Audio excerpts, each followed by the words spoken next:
అష్ట కష్టాలు, ఆపదలు, బాధలు ఇవన్నీ లేని జీవితం ఏదైనా ఉందా?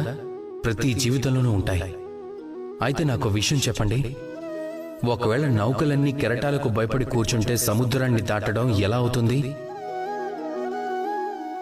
ఎప్పుడైనా ఒక చిన్న చీమను చూడండి, ఆకారంలో చిన్నదే అయినప్పటికీ అది చెప్పే పాఠం మాత్రం ఎంతో గొప్పది. కానీ మనం నేర్చుకోము. ఏదైనా చీమని పరిశీలించండి, అది ఆహారాన్ని వెతుక్కుంటూ బయటకొస్తుంది. ఒక చిన్న గింజని చూసుకుంటుంది, ఎందుకంటే పెద్ద గింజ అయితే అది ఎత్తలేదు కాబట్టి. అది ఆ గింజని తీసుకుని బయలుదేరుతుంది. గోడెక్కే ప్రయత్నం చేస్తుంది, జారి పడుతుంది. గింజ వెళ్లి ఇంకెక్కడో పడుతుంది, మళ్లీ వెళ్లి దాన్ని ముందర కాళ్ళ మధ్యలో పెట్టుకుంటుంది, మళ్లీ బయలుదేరుతుంది.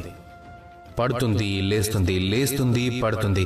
చివరికి దాన్ని పొట్టలో పెట్టి మళ్లీ బయలుదేరుతుంది ఆహారం కోసం. నిరంతరం శ్రమిస్తూనే ఉంటుంది, కానీ ఓటమిని మాత్రం ఒప్పుకోదు.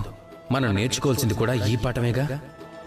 నిరంతరం పరిశ్రమిస్తూ నిర్భయంగా కర్మను ఆచరించడం, అదే విజయానికి వేసుకునే వంతెన.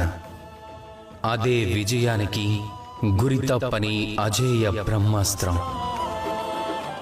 అయితే రండి, నాతో కలిసి ప్రేమతో పలకండి, రాధా కృష్ణ.